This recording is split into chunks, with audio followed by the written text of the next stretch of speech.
ஆழம் என்ன வள்ளுவர்கள் கண்டதுண்டு, அன்பு கடல் ஆழம் யாரும் கண்டதில்லையே. என்னுடைய நாயகனே ஊர்வலங்கும் நல்லவனே, உன்னுடைய அன்பு கந்த வானம் இல்லையே. எனக்கென வந்த தேவதையே சரி பாதி நீ அல்லவா.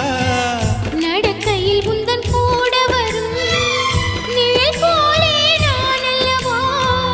கண்ணன் கொண்ட ராதையன ராமன் கொண்ட சீதையன மடி சேர்ந்த பூரதமே மனதில் வீசும் மாருதமே. நன்றி சொல்ல உனக்கு வார்த்தை இல்லை எனக்கு, நான் தான் மயங்குறேன். என்னுடைய மனச தந்து விட்ட பிறகும் ஏமா கலங்குற.